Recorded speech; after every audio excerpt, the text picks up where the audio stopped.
달슨의 라이브. 네, 팀벤투 국가대표팀이 2차전엔 왜 형인지를 좀 보여줬네요. 3대0으로 올림픽 대표팀 아우드를 좀 이겼습니다.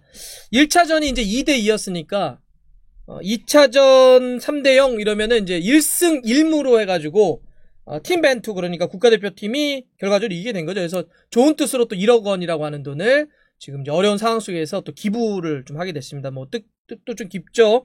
그렇게 이제 좀 결과를 좀 냈는데, 사실 이게 굉장히 좀 특별한 경기잖아요. 피파에서 인정하는 A매치 데이가 일단 아닙니다. 국가대표팀과 올림픽 대표팀의 자체 평가전이기 때문에 말 그대로 스페셜 매치로 좀 치러진 거죠. 처음에 이거를 하려고 할 때, 뭐 지금 와서 좀 말씀드리면은 국가대표팀 벤투 감독의 부담이 상당히 좀 컸다고 해요. 왜냐하면 이제 뭐라고 해야 될까요? 편한 말로 좀 믿져야 본전일 수밖에 없는 그런 매치잖아요.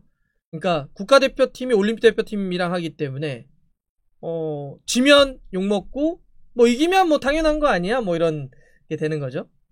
그런데다가 이제 올림픽 대표팀은 상대적으로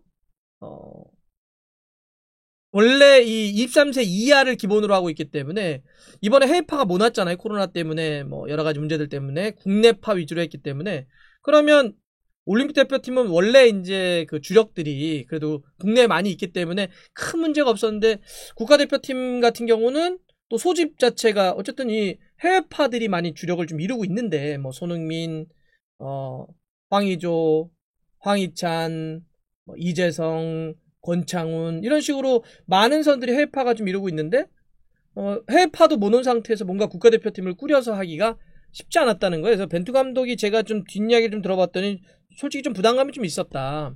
이렇다고 해요. 이해가 충분히 됩니다. 그러니까 선수 구성도 어느 정도 하는데 좀 한계가 좀 있고, 그 다음에 결과 자체도 올림픽 대표팀이랑 하기 때문에, 그러면 이제 남은 건 뭐였냐면, 이 어떻게 동기부여를 할 것이냐, 어떻게 이 평가전의 의미를 가져갈 것이냐, 이렇게 했던 거고, 그래서 되도록이면 이제 벤투 감독은 팀의 어떤 조직력을 사실 이 경기를 갖고 갖추긴 좀 쉽지 않았기 때문에 개개인들의 어떤 능력치나 가능성을 좀 많이 보고 싶어 했다고 합니다. 그래서 나중에 좀 여유가 돼서 코로나 문제가 좀 풀리고 이제 뭐 해외나 뭐 국내냐 이런 거 가리지 않고 말 그대로 풀 대표팀이 꾸려졌을 때, 그때 이제 그런 개개인들이 들어와서 하나의 팀을 만드는 거에 대한 고민을 좀 했다고 하는데, 이런 조건들의 어려움은 좀 있었다라고 좀 말씀드리고 좀 싶었고요. 그래서 이번에 경기를 좀 보면서는 특히 이제 두 번째 경기는 그 1차전을 2대1로 비기긴 했는데 내용적으로 좀 힘들었던 경기이기 때문에 그 내부적으로 좀 뭐라고 할까, 각성? 좀 자극 이런 걸 좀 많이 받았던 것 같아요. 그래서 오늘 뛰는 걸 보면 두 번째 경기는, 그러니까 그런 첫 번째 경기는 확 혼란함과 어려움들 속에서 또 경기 내용도 좋지 않았기 때문에 여러 가지 좀 말을 들었었는데, 2차전 때는 확실히 국대가 야 한번 보여주자. 그래서 전방 압박이라든지 굉장히 좀 터프하게 막 수비도 많이 하고 이러면서 볼을 잡았을 때 또 굉장히 좀 빠르게 들어가고, 골 장면들도 상당히 멋있었던 것 같아요. 이동준이 역습 과정에서 몸의 밸런스 깨지지 않고 막 들어가면서 내주니까 이동경이 이제 골도 넣고, 또 두 번째 골은 뭐 이주영 선수가 또 딱 기회 잡아가지고 사실 여기서 이제 상대 골키퍼였던 올림픽 대표팀의 안창기 선수가 좀 이제 미스가 좀 있었는데, 요건 하나 얘기 드리고 싶은 게, 이게 물론 뭐 실수긴 한데 너무 뭐라고는 안 하셔서 좋을 것 같아요. 예, 이게 이런 경험을 통해서 또 성장하는 거니까, 올림픽 대표팀에. 또 처음에 이광현 선수가 나왔다가 골키퍼가 이제 안창기 선수 바뀌었는데, 이런 게 다 좋은 경험이 될 것 같습니다. 이러려고 평가전 하는 거니까. 근데 어쨌든 거기서 또 이주영 선수가 또 마무리를 잘했고, 마지막 골 같은 경우도 이영재 선수가 또 탁 나오는 거 보면서 칩샷으로 넣었는데, 골 장면 자체도 좀 임팩트가 좀 있었던 것 같습니다. 3대0으로 이겼는데, 근데 아까도 얘기했던 것처럼 큰 틀에 있어서는 이런 선수 개개인들의 좀 가능성을 좀 보는 거였다고 한다면, 김학범 감독은 뭐 조직력과 더불어서 역시 또 개개인들을 좀 봤을 텐데, 저는 그런 느낌을 좀 받았어요.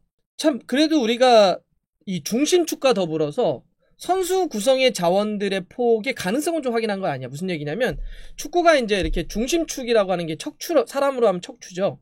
이 코어 라인이 상당히 중요할 수밖에 없는데, 코어 라인에 이번에 합류하지 못했지만 우리가 가운데 라인 쪽에 상당히 좋은 선수들이 많이 있잖아요. 예를 들어서 뭐 앞쪽에 황의조도 있고, 그다음에 사이드 수도 있지만 역시 중앙에서 공격할 수 있는 손흥민 선수도 있고, 그리고 이강인 선수도 계속 지금 발렌시아에서 기회를 얻으면서 또 성장할 수 있는 가운데 또 핵심 멤버도 있고, 수비 쪽에도 김영권 있고 김민재 있고, 또 이렇게 골키퍼도 오늘 조현우 선수가 사실 국대가 이렇게 3대0으로 만수 거둘 수 있었던 것도 역시 조현우더라고요. 예, 그 오세훈이었나요?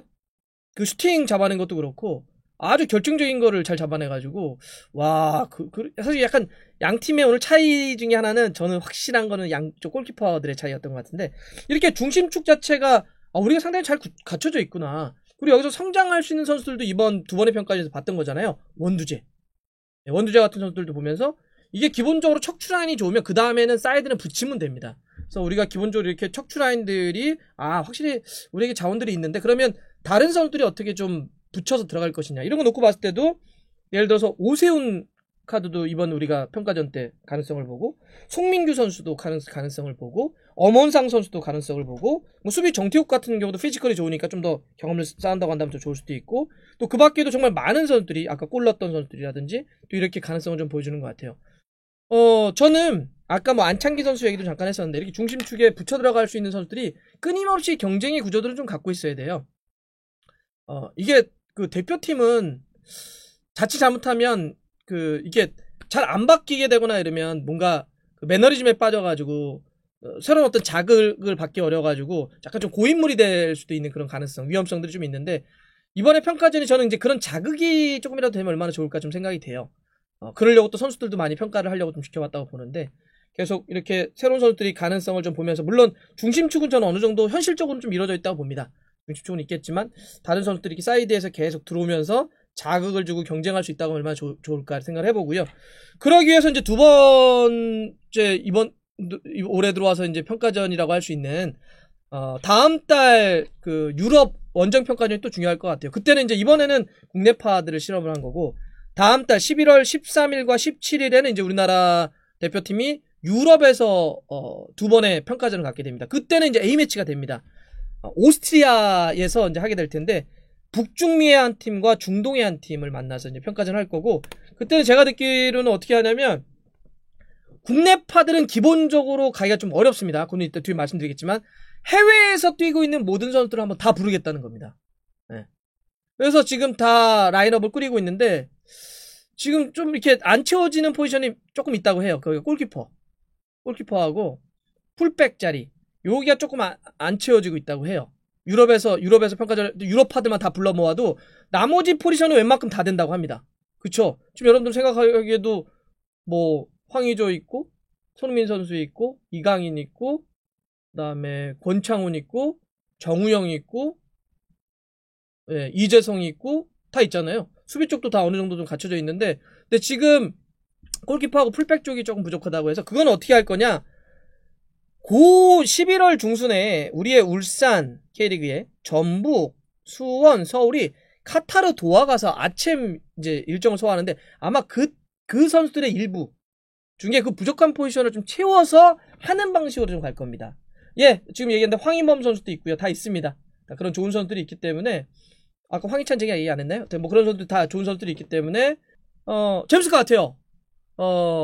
그리고 여기서 조금 더 지금보다는 조금은 더 완전체가 될 수 있겠죠. 물론 나중에 진짜 완전체는 그렇게 유럽에서, 해외에서 뛰고 있는 선수들과 또 이제 우리 국내에서 뛰고 있는 선수 중에 딱 모여서 진짜 완전체가 좀 될 텐데, 올해는 어쩔 수 없는 것도 좀 있는 것 같습니다. 코로나 때문에 다들 지금 어려워가지고 이렇게 또 약간의 고육지책의 평가전을 좀 운영을 하고 있는데, 잘 이겨내보죠. 그리고 이번에 올림픽 대표팀도 좋은 학습이 됐을 거라고 보고, 좋은 선수들도 재능도 좀 발견했고, 그다음에 국가대표팀도 어려운 조건이었습니다. 어려운 조건이었는데, 그 어려운 조건에서도 뭔가 좀 저는 2차전은 좀 마음에 들었어요. 뭔가 하려고 하는 마음들이 계속 좀 나왔기 때문에, 이런 어떤 마음을 좀 가지고, 이런 어떤 흐름을 좀 가지고 11월에 있는 두 번의 또 유럽 원정평가전에서는 더 의미 있는 어떤 결실을 좀 남겼으면 좋겠다.